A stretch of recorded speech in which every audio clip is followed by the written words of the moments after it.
You grew up in the tire business, built an e-com business from that foundation, which I now would imagine might be one of the largest online retailers in our space.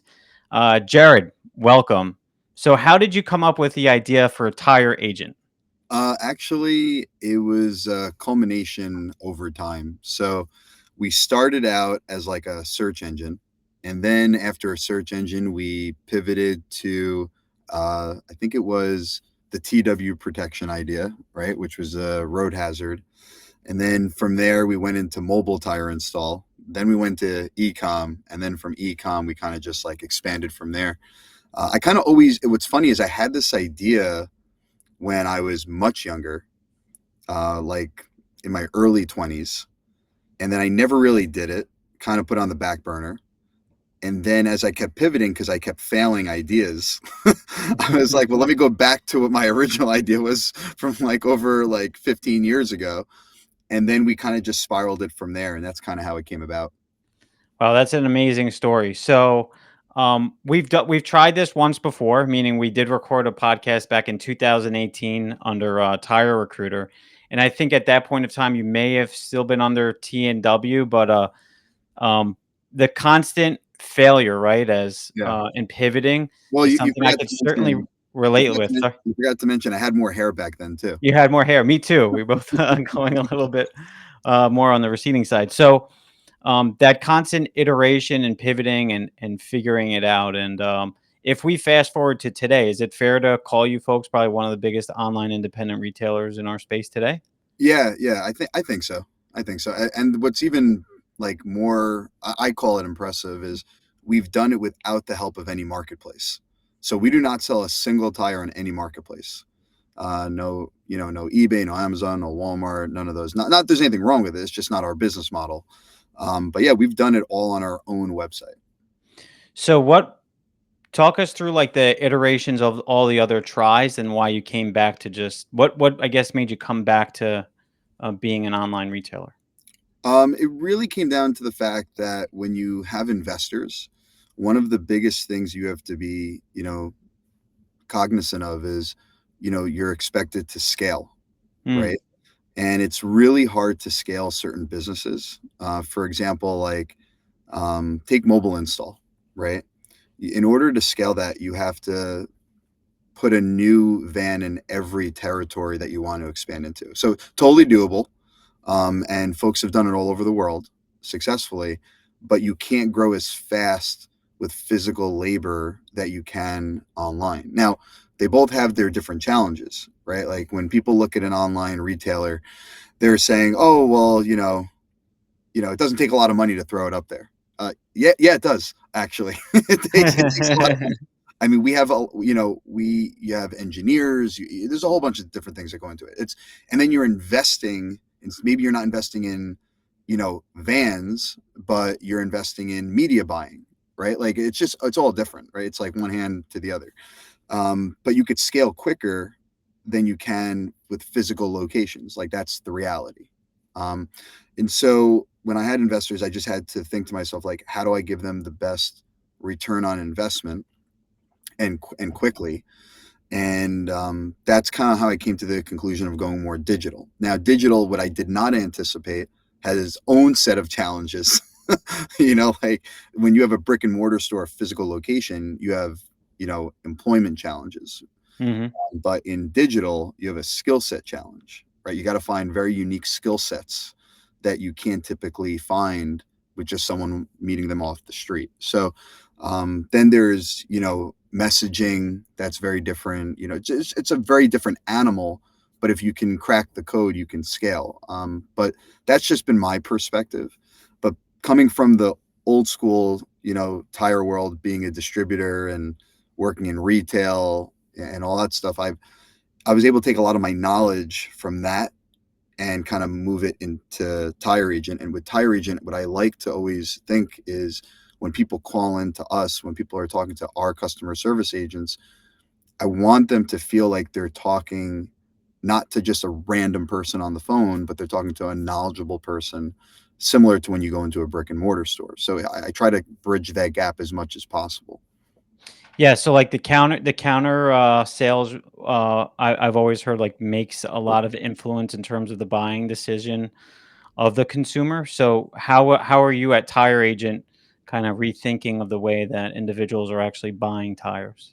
Well, let me kind of circle a little bit back to the last question because it'll Sure. answer this.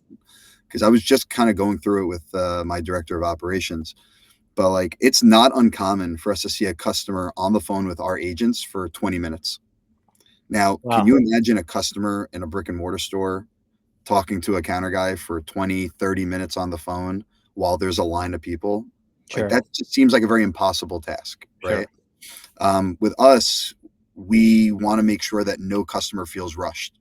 That's very important to me. It's a big purchase, it's a meaningful purchase, and we want to make sure they do not have buyer's remorse. So that's why I tell my people do not rush anyone off the phone. You take your time. We do a lot of different things to make the buying process much easier. So we give recommendations. We have very detailed descriptions. We have multi-angle pictures of the tire, and so we've spent a lot of time consistently refining that over time. It wasn't something that we just like launched a website and everything was perfect. Like it's never perfect. We're constantly changing it and reiterating it, and I think that's been a big part of our success. So even me, someone who's in the industry, I still question buying some. I still can't wrap my head around a consumer buying a tire online.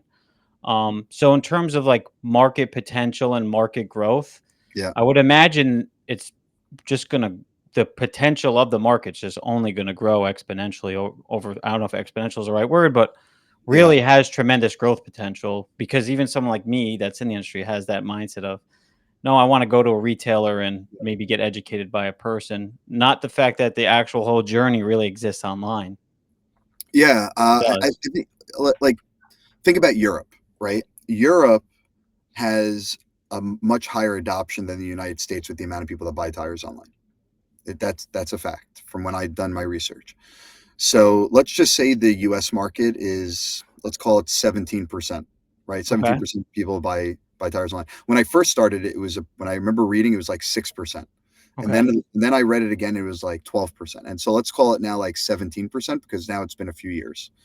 Um, 17% is still nowhere near 100%, right? Sure. Now, 30, I believe it's 70% of tire purchases are regular replacement, and I think 30% are road hazard. Don't quote me 100%, but I believe that's close. Okay. So let's just say the gap between 17% and 70%, right? That's still a lot of runway, right? And now if you look at clothing's like, I think it's like 50%. Wow. And if you think about it, you're talking about something that you're putting on your body that has to fit your shape. That is a lot harder than getting a tire to go on a vehicle. When like if somebody has a 225 65 17 to fit a to fit a Honda CRV, right? Everything in that size for the most part. There are obviously some like weird edge cases, but every 225 65 17 will physically fit a Honda Mm. CRV, right? Now, but if you buy a medium shirt in one brand, there's no guarantee that medium shirt will fit in another brand. And so if you just think about it practically, there's no reason why people should not be buying tires online more often. And this is outside of road hazard cases. This is outside of like certain edge cases, but the majority of people should be able to do it if you make the experience easy enough. So I guess going into experience, obviously, from a conversion rate standpoint, which I know nothing about in your world, having probably the best experience and always pushing that to the next level, I would imagine is a big part of your job or your team's job. It is. Where do you see that? Like, how has that shifted maybe since you started and launched Tire Agent Online to maybe Yep. today and looking forward? Yeah. So start with the search experience, right? Pretty much everyone who sells tires online asks the same question. Do you know your tire size or do you know year, make, model, trim, Hmm. right? Those are the two options. And then from there, you just, you follow the prompts and then you get to a search results page. When we first started, I saw everyone basically had the same search results page. And then I thought to myself, I was like, okay, what would a consumer want to look for? So then we launched some new recommendations. We launched deals, right? Everyone loves deals. Like, what are the ones on rebate this month? And then I thought, okay, what do other consumers look for that are just mainstream customers? They don't know a lot about tires, but what's important? So then we launched Great Warranty, and that did really well. And then we thought again, we were like, okay, what are some other categories that people thought about? And then all of a sudden we got into value, best value. And Mm. then we got into superior rain and snow. And we just kind of kept going from there because I kind of put my mind in the mind of someone who's just a regular person that's taking their car to work, that's taking their kids to school, that's just driving to the grocery store. Like, what's important for them to go from point A to point B, right? And then I thought to myself, what about the people who live in more rural areas that are driving longer miles? What do they care about? And so we just kept trying to iterate the model based on different customer profiles on what's important to them. In thinking about, I guess, the future or how it's going to change, any notes there or thoughts? Yeah, I have a lot. Okay. What's like one big one you think about a lot? Well, I can tell you that we are constantly thinking how to bridge the gap between digital and physical. That's really, I think, the main reason why online has not fully shifted, right? Meaning Because, when you say physical to installation? yeah, Okay, yeah, yeah. And not just so delivery. if you think about it, right, like there's always going to be a lot of customers that say, okay, I could buy the tire online, but I don't want to then, what do I do with it? Mhm, Right? What do mhm. we do with it? So we looked at a lot of different things. So we expanded our installer network. That has certainly helped a lot. We have some plans. I can't reveal it on this, but in Q1, you will see some pretty revolutionary stuff that we're working on. Awesome. And that I think is going to be the next step of Tire Agent's identity is how are we going to take that next step in bridging that gap and making it more, accessible for regular consumers. And that's what we're working on. Drones are gonna install them in their driveway? I'm not that smart. But now if you talk about some other things, where the next iteration of like digital is, it definitely has to go into better experience and knowledge base. There are a couple really good websites out there now in other categories that are just doing a great job using AI for descriptions and kind of making it more come to life.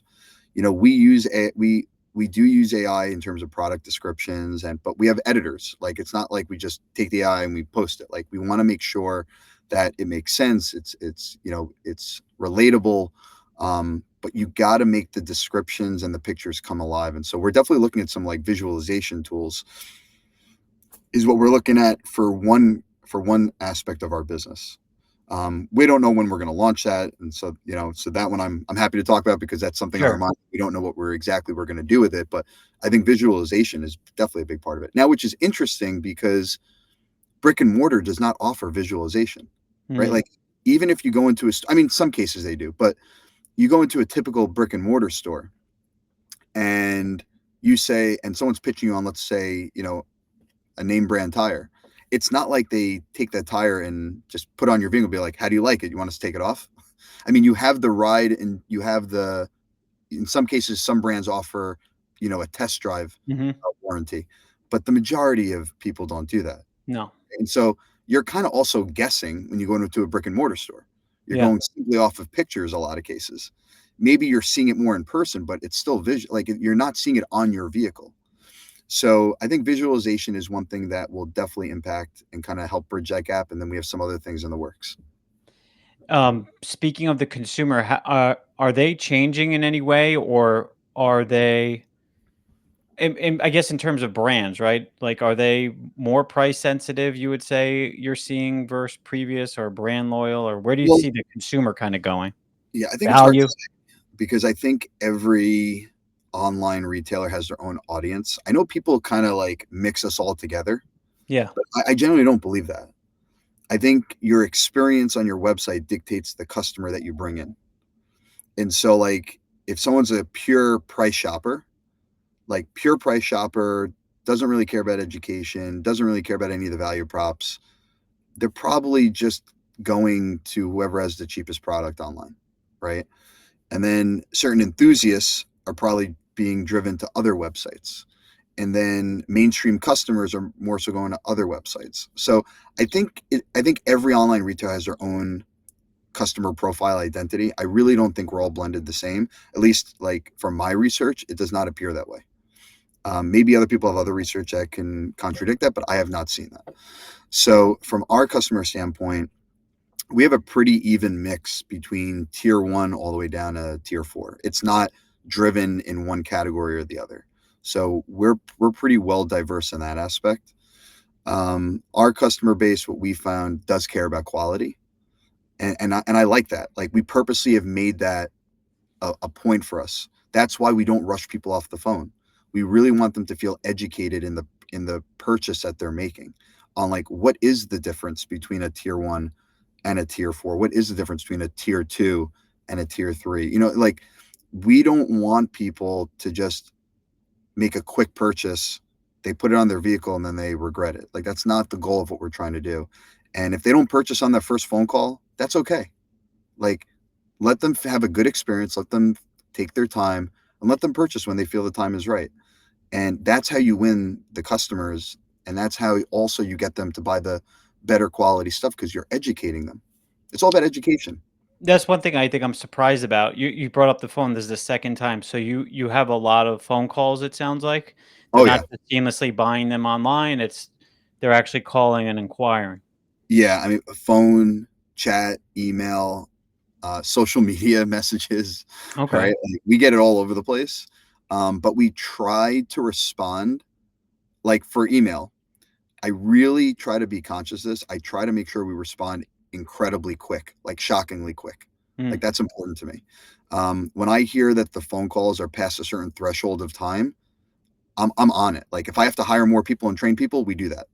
We have a very detailed training period for our customer service people. It's not an FAQ sheet and good luck. mm. It's 2 weeks of training. It's a mentorship. It's it's shadowing. Like it's very thought out. So I know you can't tell us too much, but where do you see in terms of what you're doing, but, like, where do you see AI impacting the whole industry? So you could talk about Mhm. manufacturing, retail, wholesale, whatever you want. Well, AI is not perfect. Okay, so AI makes mistakes. If anyone has used any of the main AI models, you know they make mistakes, and you can't just say you're going to replace X, Y, and Z with AI. Like there's got to be guardrails. There's got to be a lot of training into it. Like you have to be very thoughtful about how you implement it, right? So right now we're using AI for training, Okay. and it has been great. We've used it to kind of imitate customers. Mm, So we have the AI model pretending that it's an easy customer, a difficult customer, a customer asking about, you know, tires, a customer asking about shipping, like all different things. And it's a conversation between our agents and the AI model.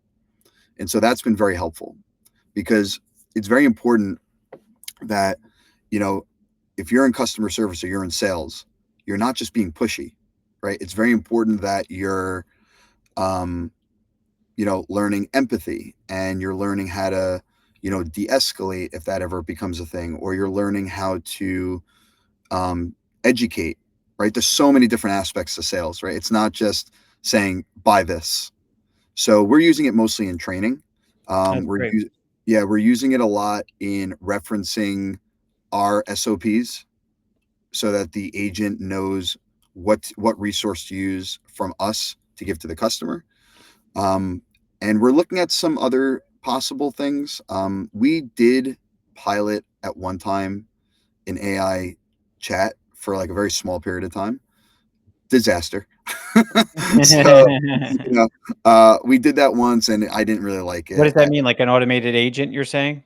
Well, it wasn't AI at the time. We did this a long time ago. We did like a bot, right? Okay, yeah. And I hated it. I hated it. And I know when I go to a website and I see that, I'm like, I hate it. Like Yeah, another website. It's terrible. yeah. So in order for me to ever be convinced that that's like a real path to go down, I have to think to myself, is this something that I would be okay with shopping on another website?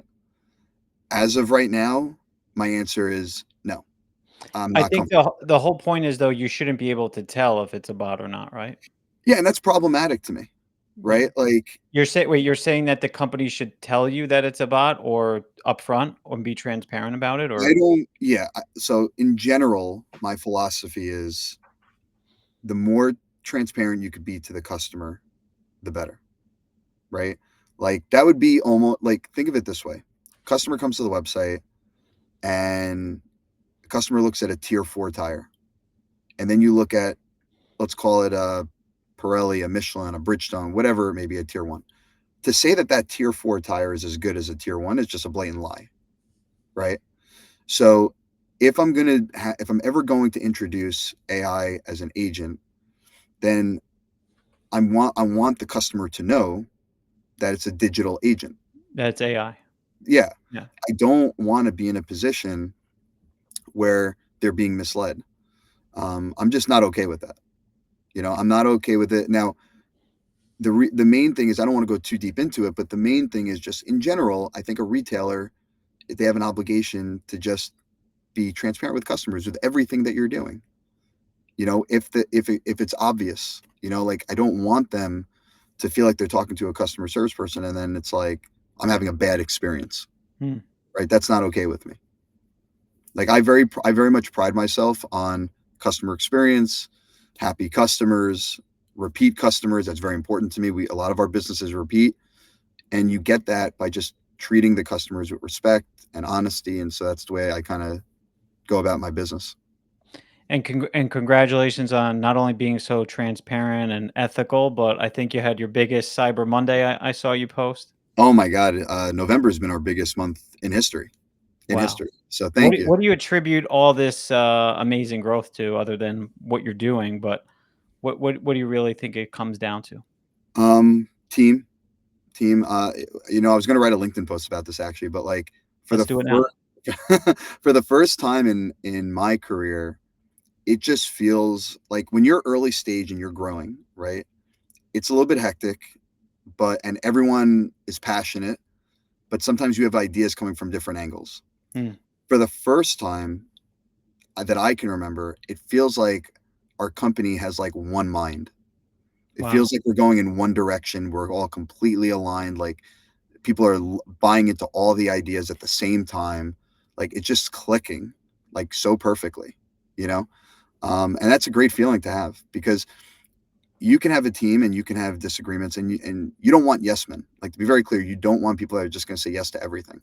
But what's so great to see is when we're in meetings, like we're just completely like feeling the synergy. And this year has been a very transformative year for us as a company because we're all bought into all the things we're doing. And normally, as a CEO of like call it a I don't want to like to call it a startup anymore because I think we're far from that at this point. Yeah. But when you're a startup, you're in so many different directions, and you're always moving so fast. And sometimes things get lost or whatever. But I've made a very conscious effort to be very focused this year. And we've seen the growth come with that focus, which has been awesome. Well, congratulations. And I also want to take this time to apologize to you. So For we what? spoke, well, you'll hear. We spoke at least 8 years ago doing a similar podcast, and I followed you shortly thereafter that. I think I saw you hiring around New York City. Yeah. And I was always taught, never judge a book by its cover. But I said, is this guy crazy? He's building a company in one of the most expensive zip codes. And if I had a bet on you, I probably would have bet against you if I thought, like being honest right now, right? But obviously, I was totally wrong to have that bias internally and following along the way. It's like super impressive what you've done. The one takeaway that I think I have of you to not be apologetic about, so sorry for that, Jared, to have that bias originally. You have this undeniable belief in yourself and what you're doing.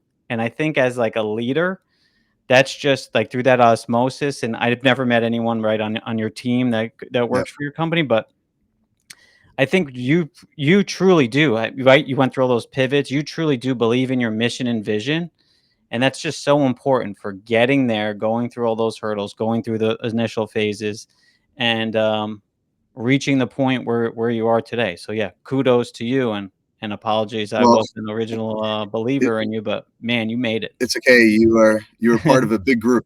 I mean, I could tell you when I started this, the first 2 years we But struggled. tell me I Right? wasn't wrong. New York City starting a startup, it's very expensive and Yeah. area to operate Well, out of. It wouldn't be my first pick, but you made it. well, yeah. I mean, it was very difficult because when I started it, I had just bought a condo like before then, and so I had a condo. I had, New York City is an expensive lifestyle. Like, there's no easy way to say that, Yeah. right? And it definitely put me in the hole. And early on, I mean, there's tons of stuff about me and online, so I don't have to hide it. But like, I was broke when I started Tire Agent. Like, it was tough. The first 2 years put me in the hole. It was really difficult. I was almost homeless at one time, Wow. and I had to really just like dig in and just get myself out of it because I had nobody that was going to help me at that point. Um, and I'm okay with that. Like, I came out of a time period where starting an online business felt nearly impossible because the industry did not fully grasp like what online was really going to become at that point. The tire buying market online was not that big, right? If you remember at that point, there were a ton of competitors early on that have Yeah. a lot of them have fizzled out and are gone at this Mm. point. And so it was very it was very difficult and very tough because whenever I went into a meeting with investors, they're like, the margins are terrible. The market is saturated. Who's going to buy a tire online? Like, I heard everything under the sun, right? And my friends, a lot of my family, even people that invested in me, they thought I was going to fail. It's like, dude, you wrote me a check. Why do you think I'm gonna fail?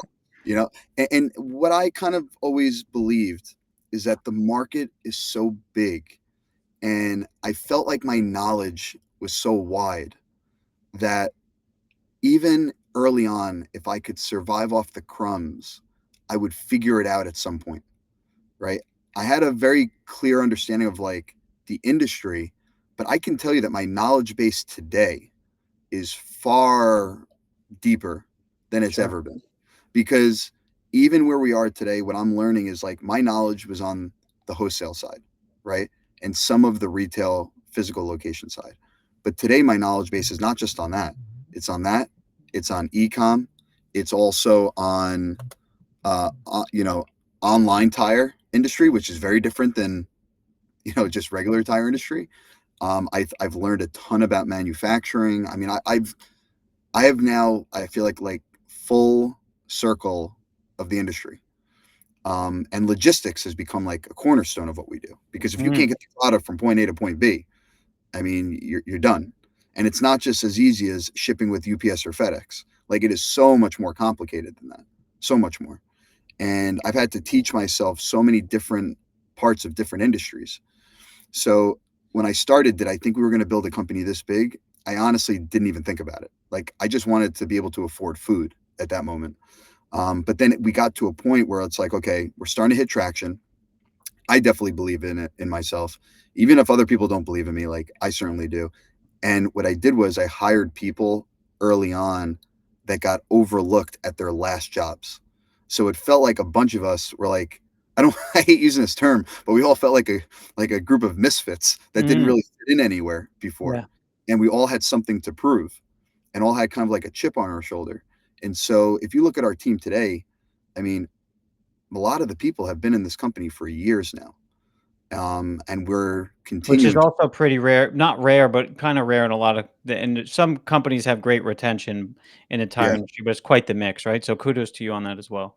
Well, especially because nobody that worked in this company at that point in time was from the tire industry except for me. So I had to build everything from the ground up, the knowledge base from the ground up.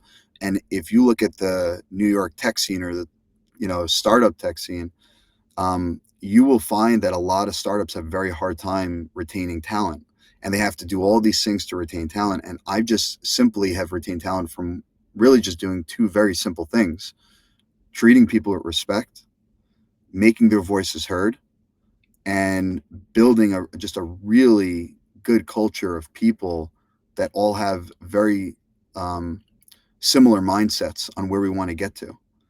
That has been such a key part of what we're building, is the fact that we have consistency of people. Yeah, Is when you have to try to train someone from scratch every time, you just lose time.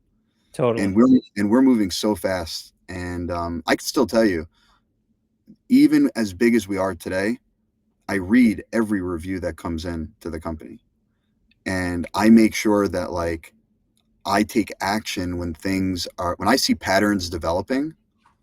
Like I take that very seriously. So I'll give you a great example. We saw a review come in one time, and it really hit home to me. It was about a customer. They had a really tough life, but they pointed out something of the company that I felt was like really missing. So I called like an emergency meeting with our director of operations and our logistics team and our customer service team, and I was like, "Look, I can see this pattern starting to build." It was only a handful of customers, but like it was just very obvious to me. Mm, We literally went in and we just completely scrapped how we were handling that type of customer that was buying that type of tire. And we just completely changed the SOP on it to make sure we treated the customer better in that scenario. Like that was unacceptable to me. And so we take all these reviews incredibly seriously. that's great. And Yeah, something I'm very you proud see about. signals and taking action immediately. Yeah, yeah. I mean, we take a lot of pride in how we handle post-sale support, because anyone can sell a tire, right? What are you going to do when that customer has a manufacturer warranty? Are you going to tell them to go somewhere else and like forget about them? No, we're going to handle it. We're going to help them. That's just how we do things, and that's why our repeat purchase rate is so high. Is because people know they can come back and trust us.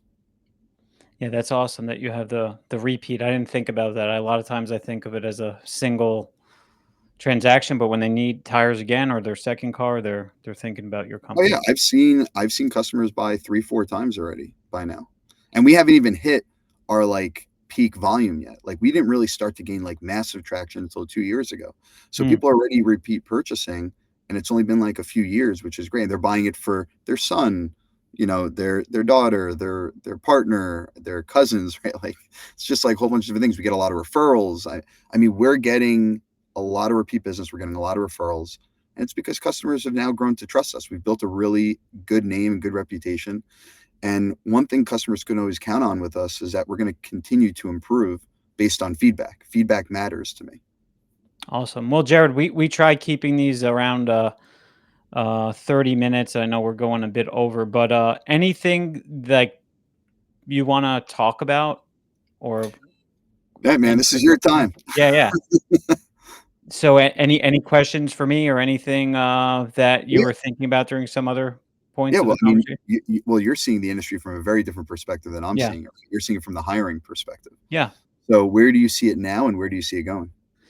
Yeah, this is a good way to, I guess, transition or conclude. So, from a macro standpoint, where I'll start, like within the United States specifically, we're still in what we call a tight labor market. I think we're at 4.4% the last read. BLS has been on Yep. vacation or because of the government freezes. So overall, it's tight. We are seeing in the tech sector specifically this year a lot of tech layoffs that we attribute, or what I'm understanding, a lot of companies are trying to preserve their capital to invest in the AI infrastructure. So they're doing these rather different things, and I'm not an expert in that segment.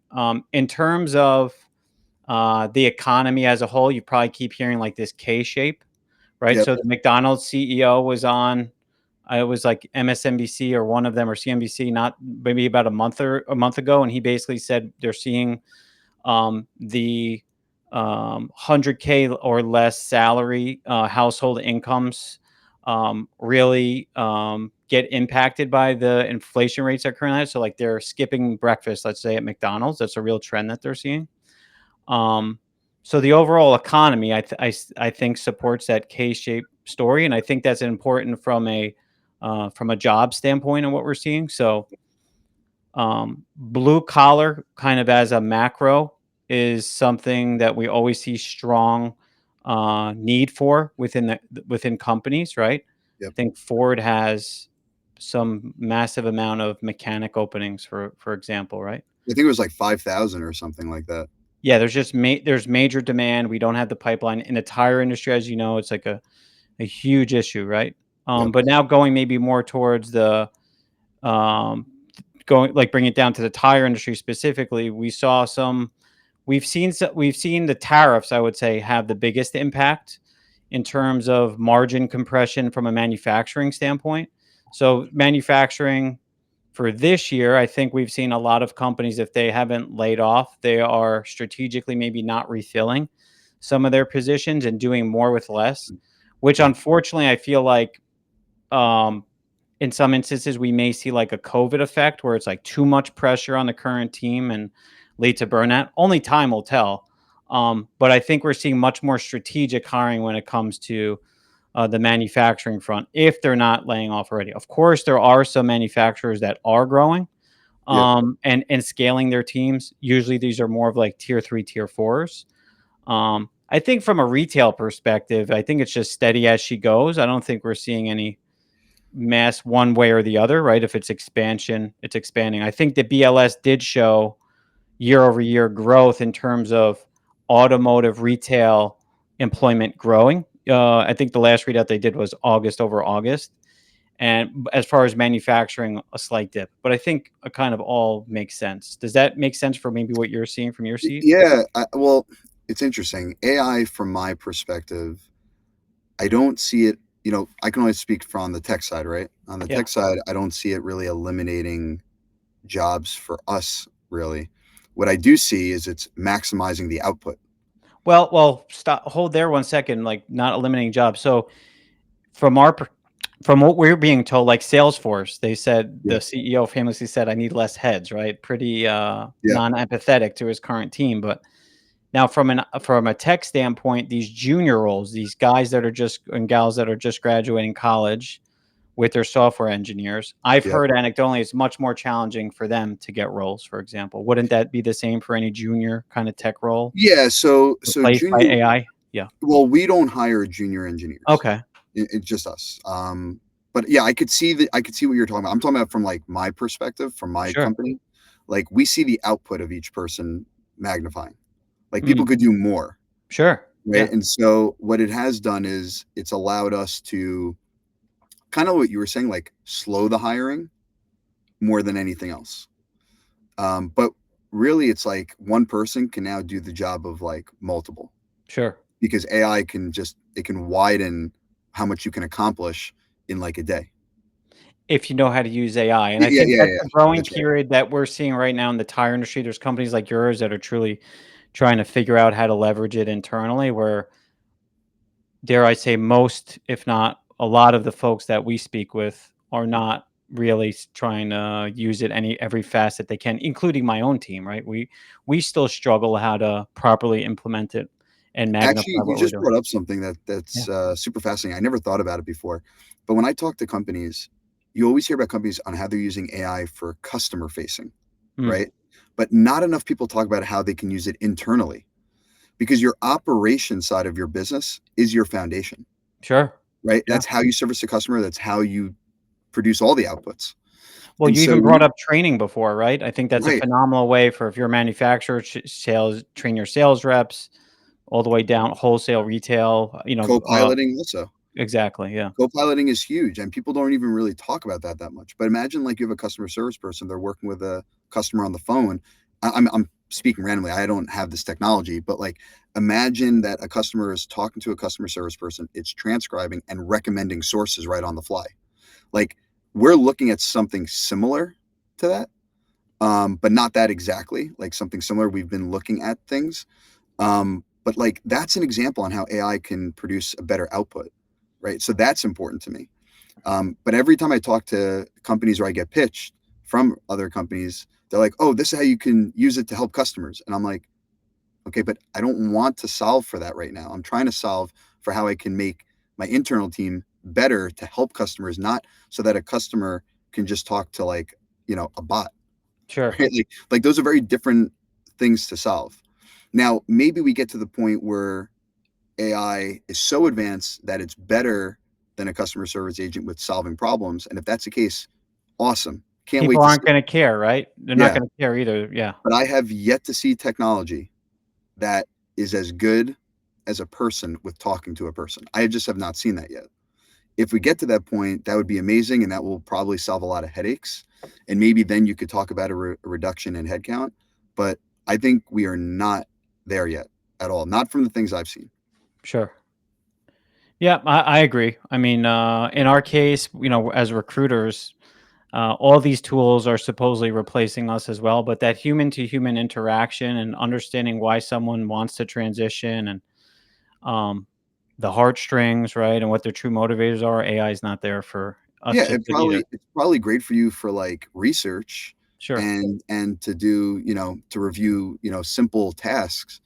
But again, relationship based businesses, it's just going to be a very difficult process to replace that. I just don't see that right now. I could be wrong and it could happen, and I'm not saying it like it won't. It's just we're not there yet, is my point.